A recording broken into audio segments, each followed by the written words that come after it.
Olá, tudo bom? Vamos começar agora mais uma aula do nosso curso de instituições e o tema dessa vez vai ser a tese, né? A gente está aqui percorrendo famosas teses do institucionalismo e essa tese vai ser a do federalismo, no caso, o federalismo brasileiro, como um entrave à governabilidade. A recomendação de leitura vai ser este texto aqui, né, do Alfred Stepan, tá aqui o autor Stepan, né, que se chama Para uma análise comparativa do federalismo e da democracia, federações que restringem ou ampliam o poder do demos. Ele saiu no Brasil em 99 pela revista Dados. Só dar uma verificada para ver se o som está funcionando, creio que está funcionando, e vamos continuar. Bom, para entender esse texto, é muito importante entender o contexto do Brasil nos anos 80 e início dos 90. Como que estava o Brasil nessa época, que era mais ou menos aqui o contexto que inspirou o texto. Esse texto aqui ele é um pouquinho depois, ele é um pouco, né, 99, foi escrito um pouco antes, né, isso aqui é só a versão em português, que saiu em 99, mas o texto, vamos dizer assim, ele foi escrito em meados dos anos 90, muito inspirado em anos 80. Como estava o Brasil nos anos 80? Estávamos com uma crise econômica seríssima, decorrente do fim do regime militar, da hiperinflação, alto desemprego e assim vai. E também uma crise fiscal muito importante, que inclusive era uma das causas, não era a única, é verdade, mas era uma das causas da hiperinflação. O governo militar ele não conseguiu adequadamente controlar as finanças do Brasil, muito pelo contrário, né? O governo se endividou muito e com a crise do petróleo, a dívida externa explodiu e aí o Brasil ficou sem ter como pagar sua dívida externa. Então o governo teve que imprimir dinheiro para arcar com seus compromissos internacionais e o resultado foi uma enorme hiperinflação e desvalorização da moeda brasileira, que era o cruzeiro na época. Na verdade, teve várias moedas nessa época, né? Cruzeiro, cruzado, cruzeiro novo e assim vai. Os presidentes eram extremamente impopulares, né? Principalmente o Sarney, né, que talvez foi um dos presidentes que terminou o governo em pior situação em termos de popularidade. A própria ditadura tinha caído em descrédito pelo descontrole econômico. E no começo dos anos 90, o que nós tivemos? A desastrosa presidência de Fernando Collor de Mello. Resultado, os presidentes do Brasil dessa época, por algum motivo, não conseguiam ir bem, né? Então, tivemos uma sequência de presidentes que foram mal sucedidos em seus governos. Por outro lado, os governos locais estavam fortalecidos. Pensando aqui os governadores de estado, sobretudo, mas também muitos prefeitos. E o que havia de diferente, por exemplo, nos governadores de estado nos anos 80 que diferenciava ele dos presidentes? Os governadores tinham sido eleitos, porque a redemocratização brasileira começou nos estados. Em 1982, houve uma eleição direta para governador de estado, que foi maciçamente ganha pela oposição, pelo MDB, né, que depois virou o PMDB.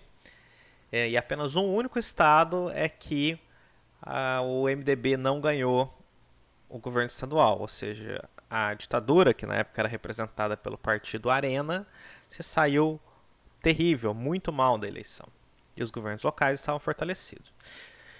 E a nossa democracia era muito recente. Nós já tínhamos acabado de sair, estamos de uma ditadura, estamos em processo ainda de redemocratização, que culminou com a Constituição de 88, que talvez foi um grande marco. Houveram vários marcos, né? Então vamos começar. O primeiro marco importante foi 85, como foi o primeiro presidente não militar, que foi, na época, o Tancredo Neves, foi eleito pelo colégio eleitoral, mas como ele faleceu antes de tomar posse, quem assumiu foi o vice José Sarney.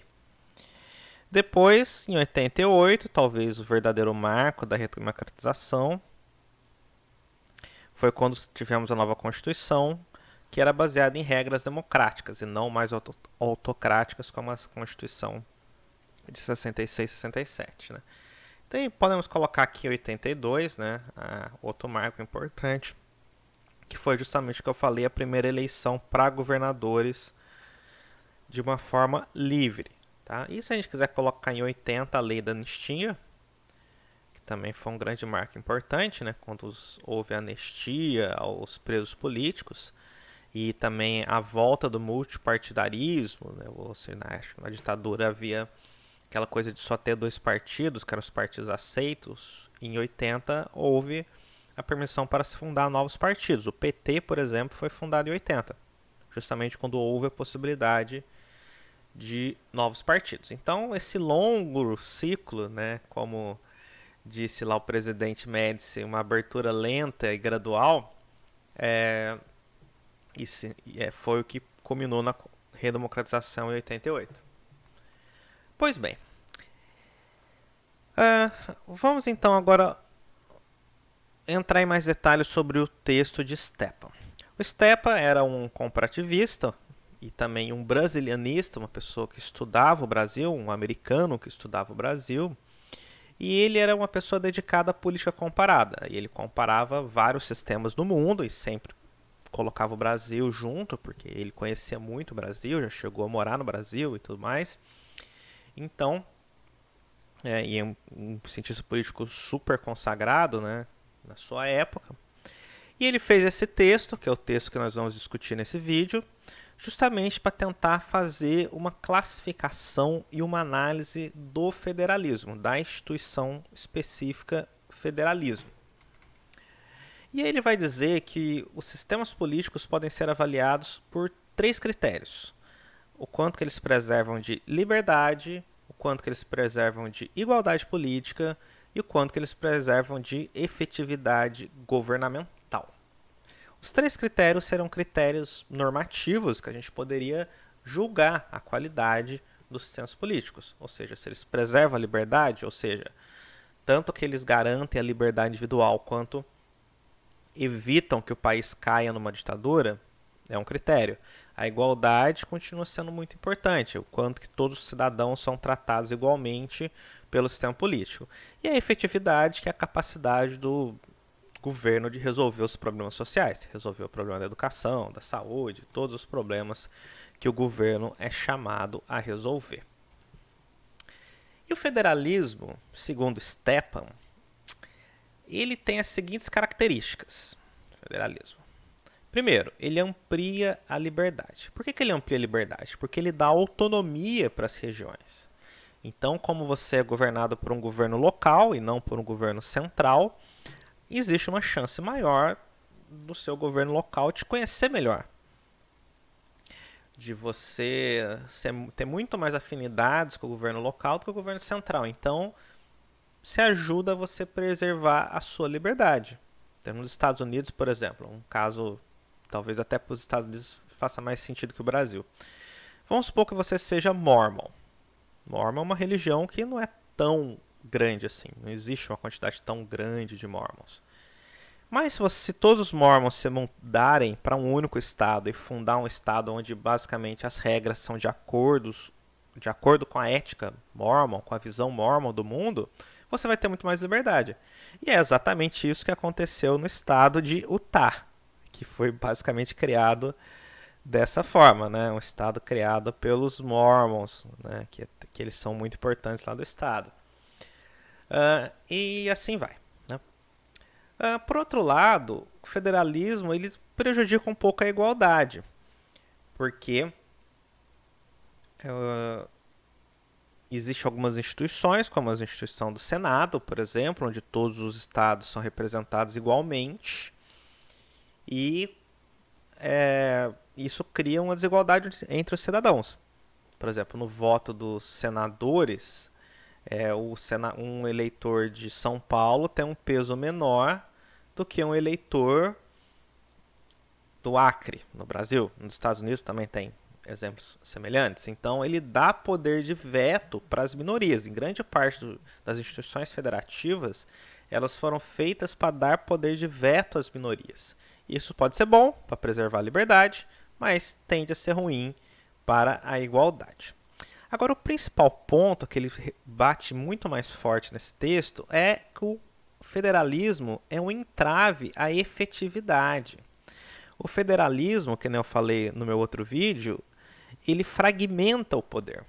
Ele torna o consenso mais difícil. E para o governo agir em uma democracia, precisa ter consenso. Então, se o federalismo fragmenta o poder, divide o poder em vários governos independentes, que em geral precisam entrar num acordo para que a ação estatal seja efetiva, então o federalismo vai prejudicar a efetividade. Pense no seguinte exemplo.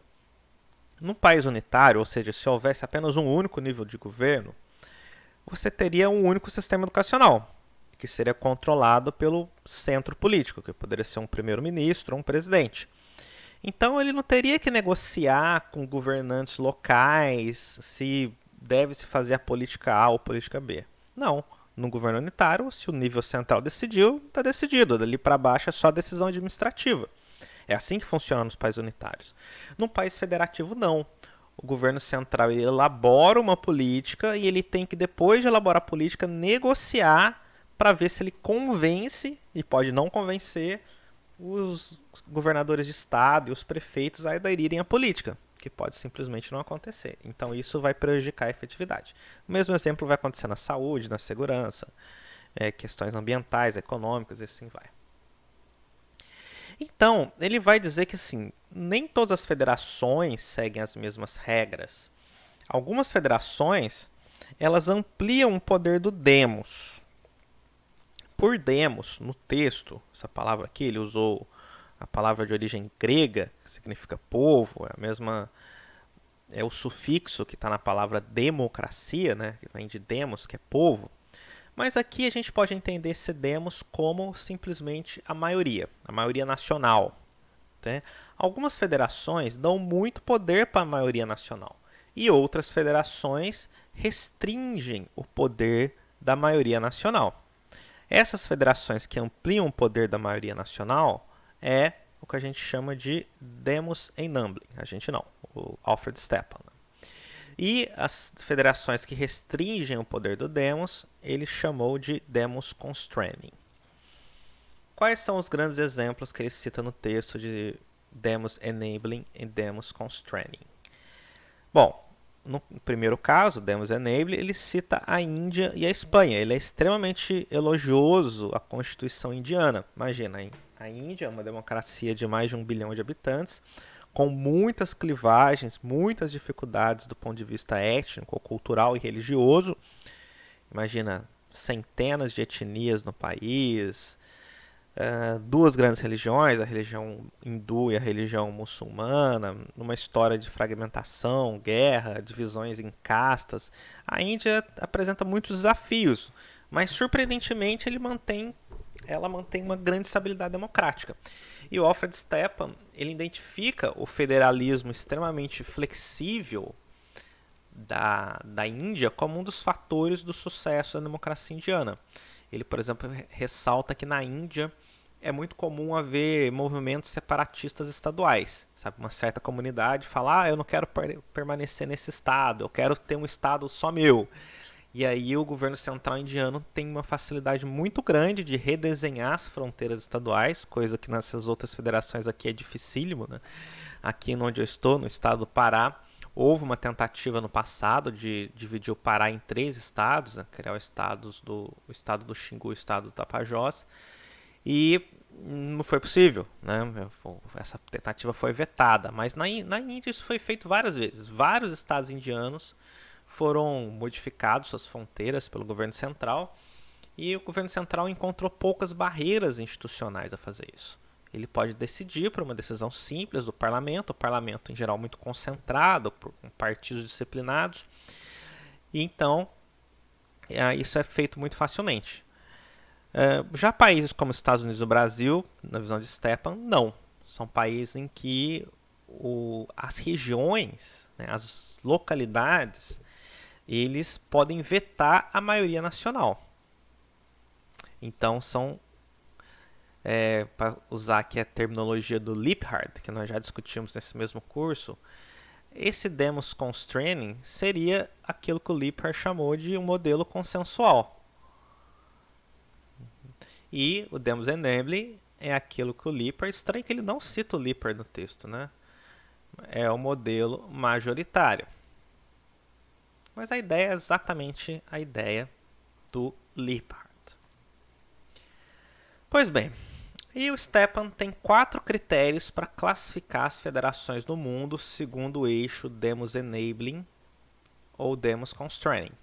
Sendo que o Demos Enabling é o que mais preserva a efetividade, ou o que menos prejudica. E o Demos Constraining é o que mais prejudica a efetividade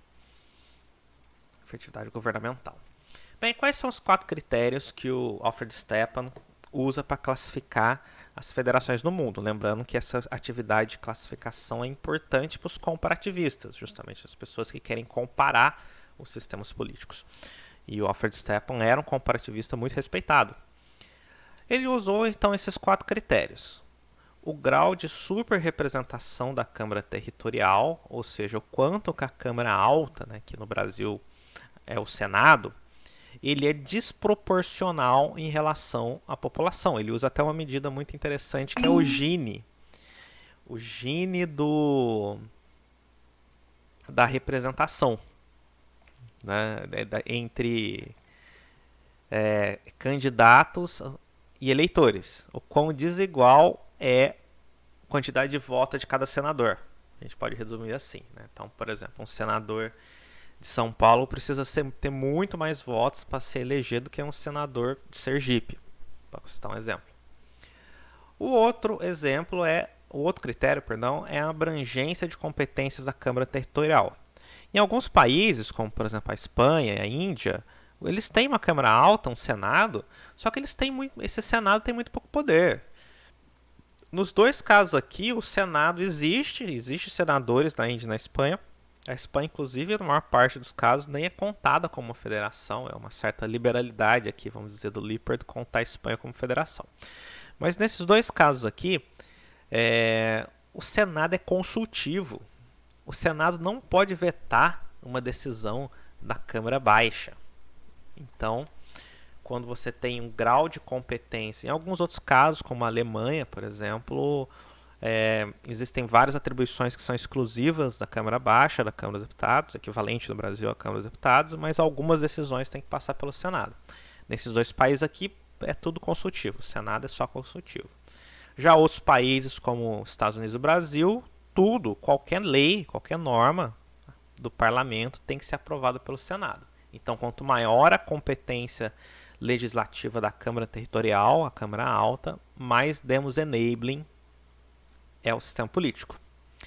Terceiro critério, o grau em que a Constituição confere poder para elaborar as políticas às unidades da federação. Aqui é um outro nome um pouco mais longo para dizer o poder que os estados têm. Algumas federações reservam poucos poderes, poucas áreas de política pública que podem ser decididas pelos governos subnacionais, e outros países descentralizam quase tudo. Então, quanto mais descentralizado for as competências de política pública, mais Demos Constraining vai ser o país. E, por fim, o grau de nacionalização do sistema partidário. Quanto mais nacionalizado, mais Demos Enabling vai ser o país. Se os partidos forem todos partidos nacionais, que têm pautas nacionais, voltados para o país como um todo, Demos Enabling. Estamos no eixo Demos Enabling. Se o país tiver partidos locais, por exemplo, Partido Paulista, Partido Mineiro, Partido Carioca, ou então os partidos forem muito focados em políticas locais, então estamos no ramo Demos Constraining. Tá? Vocês estão percebendo que ele está criando aqui critérios empíricos e muito específicos para tentar transformar essa ideia, que é a ideia de o quão que as federações, o quanto que a instituição federativa impacta nesse eixo aqui, Demos Constraining, Demos Enabling. O que o Stefan está fazendo aqui? Ele está operacionalizando a sua teoria. Ele está transformando uma ideia numa medida empírica, uma medida de dados, que é uma coisa que todo cientista social que quer fazer trabalho empírico precisa fazer. Precisa transformar, dar um jeito, um critério, uma metodologia para transformar os conceitos em medidas, em mensurações, em variáveis. É basicamente isso que ele está fazendo, de uma forma bastante elegante, eu diria. Bom, ele acaba aqui falando mais dois critérios específicos do Brasil. É estranho você fazer critério para um único caso, né? Mas apenas para reforçar, né? Ele cria mais dois critérios que ele fala que serve só para o Brasil, porque não são fatores comuns no mundo todo, mas ele ajuda a entender o Brasil. E ele fala bastante sobre o Brasil nesse texto. Não é um texto específico sobre o Brasil, ele até tem um texto específico sobre o federalismo brasileiro, mas isso aqui é um texto bastante geral. Mas mesmo assim ele reserva muito espaço para o Brasil nesse texto. Tá? E ele até, quando vai falar especificamente do Brasil, ele diz, olha, o Brasil tem duas características específicas muito importantes, que reforçam o fato de que ele vai considerar o Brasil a federação mais demos-constraining do mundo. Esses dois critérios são o grau de superrepresentação da Câmara não territorial, ou seja, da Câmara baixa, ou seja, da Câmara dos Deputados do Brasil, do Congresso Nacional. Porque no Brasil você tem um limite entre 70 deputados e 8. Nenhum estado pode ter menos que 8, nem mais do que 70. E qual que é a consequência dessa regra? Os estados pequenos são superrepresentados, porque eles têm mais deputados que teriam se dependessem apenas da sua população. E o maior estado, São Paulo, que é o único que bate nesse teto, é prejudicado, né, porque ele tem menos deputados do que deveria ter. No modelo federativo clássico, você tem a ideia de que o Senado Federal ele representa os estados, então aqui no Senado Federal todos os estados têm o mesmo número de representantes. No Brasil, todos os estados têm 3 senadores, nos Estados Unidos todos os estados têm 2 senadores. E a Câmara dos Deputados, ficou muito feio isso aqui. A Câmara dos Deputados, ela representa o povo. Então, na Câmara dos Deputados, deveria ter uma representação proporcional da população. Mas não é. Na Câmara dos Deputados, a população não é representada proporcionalmente, justamente por causa desses dois limites aqui. E aí, o resultado, você também tem uma distorção na representação, uma super-representação das minorias, também na Câmara dos Deputados. E o segundo ponto que ele também ressalta sobre o Brasil é o detalhamento da Constituição. A Constituição brasileira é muito extensa e detalha muitos assuntos, né? Uma Constituição muito minuciosa. E para alterar a Constituição, você precisa ter uma supermaioria. Né? Não é que nem alterar uma lei ordinária, uma lei comum, ou mesmo uma lei complementar. Ela é um quórum, né, mais difícil. E quanto maior o quórum, mais demos constraining é o sistema político. Porque ele faz o seguinte cálculo. Olha, com 8% do eleitorado, uma quantidade de senadores equivalentes a 8% já pode vetar, já pode vetar uma reforma constitucional. Que você, para aprovar uma reforma constitucional, você precisa de 3/5 da Câmara e do Senado. Então, se 2/5 dos senadores, e você pode ter 2/5 dos senadores com apenas 8% do eleitorado, já podem vetar uma reforma constitucional. Ou seja, você está vetando o poder das maiorias, que é justamente o conceito de demos constraining. Pois bem, com base nesses critérios, ele vai chegar à conclusão que o Brasil é a federação mais demos constraining do mundo. Lembra o tema da aula? O tema da aula é o federalismo como entrave à governabilidade. Então, Stepan argumenta que o Brasil tem um federalismo que mais atrapalha a governabilidade do mundo. O que ele fala, então, para chegar nesta conclusão? Primeiro, ele vai falar, o grau de superrepresentação da Câmara Territorial é alto, porque no Senado brasileiro todos os estados têm o mesmo número de representantes. Gente, isso não é uma regra no mundo todo. Na Alemanha, por exemplo, o Senado alemão, né, a Câmara Alta alemã, cada estado é representado por, se não me engano, de 4 a 6 representantes. Ou seja, tem uma diferença, né? Não é paritário totalmente, que nem é no Brasil, que nem é nos Estados Unidos. Mas no Brasil, os estados são paritários. E esse é um problema, segundo Stepan, mais grave no Brasil do que nos Estados Unidos, porque os estados brasileiros são mais desiguais. Os estados americanos eles são um pouco mais uniformes assim, em termos de população, né? Mas no Brasil eles são muito desiguais. Tem estados muito pequenos e pouco populosos e um estado muito grande. Então, o resultado, a desproporção de representação no Senado brasileiro é muito alta. Segundo ponto, no Brasil você tem um grau de abrangência da Câmara Territorial, que é o Senado, muito alto também. A gente tem o chamado bicameralismo simétrico, ou seja, a Câmara dos Deputados e o Senado Federal têm iguais poderes. Ele até cita que existe vários poderes que são exclusivos do Senado. Então ele até argumenta que o Senado tem alguns poderes a mais do que a Câmara. Ou seja, a Casa do Congresso Nacional que mais representa as minorias tem mais poder. Vamos lembrar que em muitos casos o Senado é consultivo, em outros casos ele só delibera sobre alguns assuntos.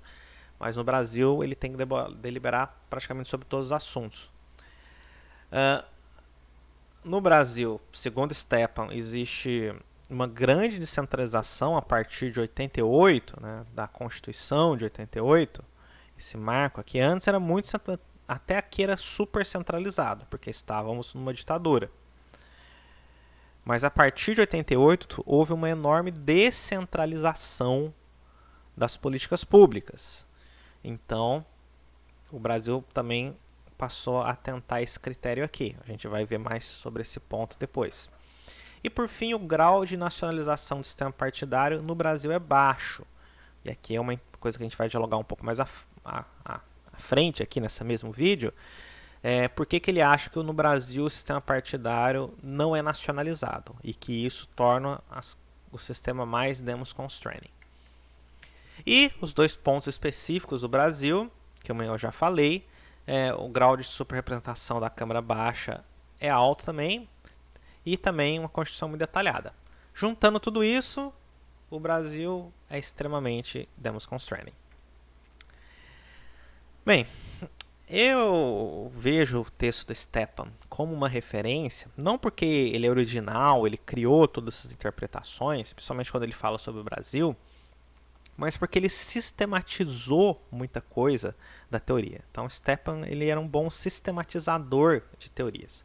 Só que as teorias eram mais antigas. Essa interpretação sobre o Brasil, ela já vinha de antes, vinha do finalzinho dos 80, começo dos 90. Das pessoas que criou essa interpretação e até inspirou o Stepan a divulgar o texto dele, as teorias dele, foi justamente o Sérgio Abranches, no seu texto sobre o presidencialismo de coalizão. Vou fazer aqui uma citação. A lógica da formação de coalizões tem nitidamente dois eixos, o partidário regional, estadual. Ele está dizendo que ressaltando o poder dos estados. Hoje como ontem. É isso que explica a recorrência de grandes coalizões, pois o cálculo relativo à base de sustentação política do governo não é apenas partidário parlamentar, mas também regional. O que ele está querendo dizer?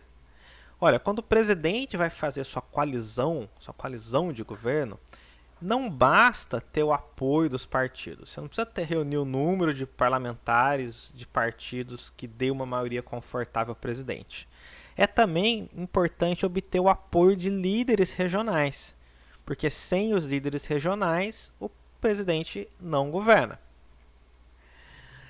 Esses outros dois aqui também foram extremamente influentes no pensamento de Stepan, principalmente esse aqui, que era um jovem cientista político na época, e o trabalho dele foi extremamente impactante. Eu até brinco, né, que o Fernando Abruzzi talvez tenha sido a tese de mestrado mais bem sucedida da história da ciência política brasileira. Tá? Eu já fui aluno dele, já fiz curso com ele, é uma pessoa muito simpática. Pois bem, o que Abruzzi e Samuelson dizem nesse texto de 97? Eles dizem, ao longo da transição, os governadores conquistaram uma enorme gama de recursos. Olha só, os recursos são muito importantes. O que tornou as máquinas estaduais peças fundamentais na estruturação das disputas e manutenções dos cargos. Olha só, então, os governadores conquistaram recursos e cargos. Beleza, então o governador, a partir da transição democrática, obtiveram acesso a recursos e cargos. Pois bem, continuam eles. O controle das bancadas estaduais por parte dos governadores, olha aqui, ó, por parte dos governadores, é ainda favorecido pela fraqueza dos partidos em organizar as carreiras parlamentares, uma vez que a peça fundamental para a reeleição da maior parcela dos congressistas é obter recursos para suas bases eleitorais. Então aqui temos uma interpretação bem interessante sobre o sistema político brasileiro. Então, na visão de Abruzzo e Samuelson, o que importa para os parlamentares é, sobretudo, recursos para bases eleitorais. É dinheiro para construir uma ponte, para comprar um raio-x, fazer uma quadra de escola, uma estrada vicinal, cargos, né, ter apadrinhados políticos, correligionários em cargos importantes, que os políticos sempre estão atrás, porque com esses cargos você tem influência, dinheiro, recurso, sabe? Quando você está no governo, é muito mais fácil conseguir dinheiro para fazer campanha, todo mundo sabe. Então, como os governadores, por causa da democratização, ficaram, né, com os cofres cheios, né, porque durante a Constituinte se descentralizou muitos recursos, então os governadores ficaram, com, vamos dizer assim, muito atraentes, né, se tornaram muito sedutores aos olhos dos parlamentares. E como nessa visão o que importa para os parlamentares é ter recursos, então os parlamentares passaram a ser mais fiéis aos governadores do que aos partidos. E os partidos então seriam fracos e os parlamentares não obedeceriam aos seus líderes partidários, mas sim aos governadores do seu estado. Tá? Essa é basicamente a interpretação. Por isso que, aqui ó, que o grau de nacionalização no sistema partidário é baixo. Tudo isso para explicar esse último ponto aqui, porque Stepan acha que o grau de nacionalização do sistema partidário brasileiro é baixo. Por que ele acha isso? Porque ele leu Abruzzo e Samuelson. Basicamente foi isso, né? Talvez tenha lido Abranches também. Mas Abruzzo e Samuelson, com certeza, ele leu, ele cita eles, né? Então, é daí que ele tirou essa interpretação. Pois bem, seriam então os governadores de estado, eu coloquei uma foto aqui um pouco anacrônica, né, com governadores atuais, não sei se se eles vão estar aí quando vocês estiverem vendo esse vídeo, não sei a data que vocês vão estar vendo, mas seriam então os governadores de estado os barões da federação? Por que barões da federação? Porque justamente esse é o título da dissertação de mestrado do Fernando Abruzzo, né? O Fernando Abruzzo, que na época aqui ele já está, uma foto um pouco mais recente, professor da Fundação Getúlio Vargas, mas quando ele escreveu esse livro ele era muito jovem, né? E o livro teve um impacto mundial muito grande, chegando a influenciar um pesquisador sênior como o Stepan, que já era muito consagrado na época, já era um senhor, né? Professor sênior, titular. Então, um jovem cientista político brasileiro fez uma tese tão bem escrita, e se vocês forem ler o livro, realmente o livro é super elegante, muito bem argumentado, traz muitos dados, tudo está muito bem explicado, né? Ele foi tão bem sucedido na sua argumentação que ele acabou convencendo todo mundo. Embora no próximo vídeo vocês vão ver, a literatura acabou mudando de opinião, mas num primeiro momento todo mundo foi super convencido pelos argumentos do Fernando Abruzzo, né? E quais são os argumentos do Fernando Abruzzo em seu livro, dissertação de mestrado, Os Barões da Federação? Os argumentos eram os seguintes. No Brasil, existe um ultrapresidencialismo estadual.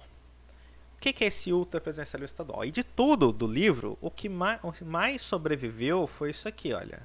Sabe? Essa ainda é uma tese muito aceita. ainda é um pouco contestada, mas vamos dizer, de tudo que o livro foi escrito, isso aqui é o que as pesquisas posteriores mais confirmaram. Vamos colocar assim. E o que é a ideia do ultrapresidencialismo estadual? A ideia de que os governadores são muito fortes, né? E as assembleias, os órgãos de controles ao nível estadual são relativamente fracos, se a gente for comparar, por exemplo, com o sistema político nacional. O poder e o peso do Congresso Nacional perante o presidente da República é muito maior do que o poder da Assembleia Legislativa frente ao governador. E o Judiciário também. O STF é muito mais poderoso do que os tribunais de justiça estaduais. Então, os governadores de estado, eles têm muito mais liberdade de ação, eles têm muito mais autonomia e sofrem menos controles do que o presidente. Então, eles podem manejar seus recursos com muito mais liberdade. E isso realmente é uma coisa que ainda é uma tese bastante aceita, tá? Foi um pouquinho moderada frente ao que o Abruzzi falou, mas no geral todo mundo concorda que os governadores são muito mais autônomos, né, do que o presidente, por exemplo. Também, a partir de 88, houve uma grande centralização fiscal. Realmente os recursos foram muito descentralizados, embora deva-se dizer que o que havia antes de 88 era um sistema extremamente centralizado. A Constituição dos militares era muito, muito centralizada. Então, o que os constituintes fizeram em 88 foi, de certa forma, devolver o poder fiscal, né, o poder de acesso a recursos, a estados e municípios. Tá bem? Mas realmente houve uma enorme descentralização fiscal. O terceiro ponto é a prevalência de práticas fisiológicas e coronelistas. Então, a prática política brasileira é baseada nisso aqui, que a gente já discutiu, né, que é a ideia de que o que os parlamentares querem é acesso a cargos, que eles têm acesso a recursos, e isso, com recursos eles podem dar benesses para suas bases locais e com isso serem reeleitos e continuarem no poder. É isso que é o foco do político parlamentar brasileiro. Isso tudo segundo Abruzzi. Também a fraqueza dos legislativos e judiciários estaduais, o que explica a tese do ultrapresidencialismo estadual, como eu já falei. E esse ponto aqui é um ponto fundamental, o último ponto, que é o controle das bancadas estaduais. Então, na visão de Abruzzi, quem controla os parlamentares do estado é o governador. Inclusive os parlamentares do Congresso Nacional. Então, se por exemplo, você tem os deputados federais do Pará, não estaduais, os federais do Pará, eles vão ser mais fiéis ao governador do Pará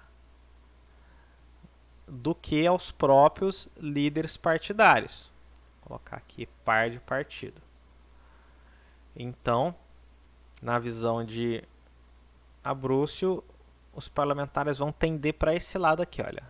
Respeitar muito mais a opinião do governador do estado, porque o governador do estado pode dar benefícios, cargos, ajudar na reeleição do parlamentar, etc., do que exatamente o que o líder partidário, que muitas vezes tem um projeto nacional e não local, está falando.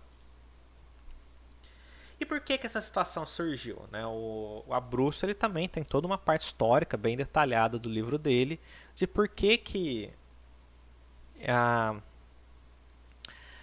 essa situação dos barões da federação surgiu. Basicamente por uma questão conjuntural. Durante a Constituinte, o governo central estava muito fraco. Por quê? O governo não era eleito, era do José Sarney, que inclusive chegou ao poder por mera acaso, porque o Tancredo morreu. E além disso, ele não foi eleito. Né?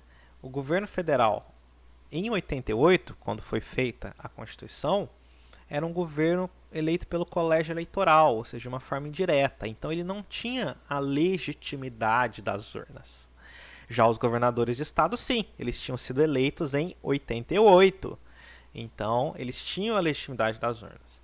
E também o governo central ele foi responsabilizado pela crise. A gente estava numa crise terrível, aquela inflação absurda de 38 milhões por cento, não é exagero, tem até aqui, cadê aquela fotinha? Acho que eu coloquei aqui em algum lugar.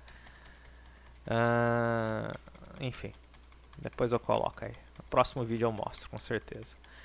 Você teve aquela inflação de 30, cadê? Aqui, ó, 38 milhões por cento, né? Isso aqui é uma notícia do Estadão, 10 de dezembro de 1988. A inflação acumulada nos anos 80, 38 milhões por cento. Como que as pessoas sobreviveram? Eu não sei. Mas enfim, o governo, quem as pessoas viam como responsável por esse descontrole econômico? O governo federal, do José Sarney. Então, os governadores eram os mocinhos da história que estavam tentando redemocratizar o país. Olha aqui, esse aqui é um palanque muito ilustrativo das diretas já, a famosa campanha das diretas já, em 1984. E as diretas já, elas foram promovidas pelos governadores de estado. O Franco Montoro, que está bem aqui, olha, ele usou recursos do estado, né, grana do governo estadual, ele era o governador de São Paulo na época, para montar os palcos das campanhas da Direta Já, que chegaram a reunir 1 milhão de pessoas em São Paulo. 1,5 milhão de pessoas nas ruas para protestar contra a ditadura, com ônibus pagos pelo governo do estado, sistema de som pago pelo governo do estado, ruas bloqueadas pela polícia militar, tudo isso porque quem era governador era o Franco Montoro, né, um político da oposição, do MDB, que logo depois fundou o PSDB, né, que é o partido que até hoje está no governo do estado. Né? E quem estava no palanque da Direta Já? Tava o Quércia, que depois viraria também governador de São Paulo, Leonel Brizola, governador do Rio na época, Tancredo Neves, que depois viraria presidente, né? Ulisses Guimarães, líder constituinte, Lula, com seu cigarrinho aqui na boca, né? E o Fernando Henrique, que também viraria presidente depois. Então, a oposição, que se estruturava de uma forma estadual, liderou o processo de redemocratização. E aí, por isso, por serem os governadores de estado, né, e políticos locais que lideraram a democratização, e o governo federal ninguém queria chegar perto porque ele estava muito impopular, por isso que os constituintes se sentiram motivados por essa questão puramente conjuntural a descentralizar fortemente as estruturas políticas do Brasil. Tá? Então, é isso daí. Então, por causa da conjuntura da Constituinte, governos estaduais e municipais saíram fortalecidos do processo constituinte e o governo central enfraquecido. Porém, segundo alguns, e o Stepan, o Fernando Abruzzi, o David Samuelson e o Sérgio Abranches, todos esses acharam que foi descentralização demais, se enfraqueceu demais o governo central, porque com o governo central excessivamente fraco, ele foi incapaz de controlar a situação econômica e inflacionária do país. Por que esse governo central fraco foi incapaz de controlar a inflação? Porque na época havia um problema super sério institucional, que era o fato de que os governadores de estado eles podiam imprimir dinheiro. Deixa eu dar uma olhada no tempo aqui, porque eu acho que eu estou um pouquinho descontrolado no tempo. 43 minutos, mais ou menos. Tá? Vamos lá. O que aconteceu? O que acontecia nessa época? Né? Até o final dos 2000. Tínhamos uma situação em que os governos estaduais imprimiam dinheiro. Poxa, Murilo, como que o governo estadual imprime dinheiro? Não é o Banco Central do Brasil que pode imprimir dinheiro, que tem monopólio sobre a emissão monetária? Sim, formalmente é o Banco Central do Brasil e só ele que pode emitir moeda. Mas o que acontecia na prática nessa época? Os governos estaduais eles tinham muitos bancos estaduais. Cada estado tinha lá seus um ou mais bancos. E aí o que os governos faziam? Pegavam empréstimo no próprio banco estadual. É como se você fosse dono de um banco e pegava empréstimo no seu próprio banco. Só que você nunca pagava. Você dava calote no próprio banco. E o banco ameaçava quebrar.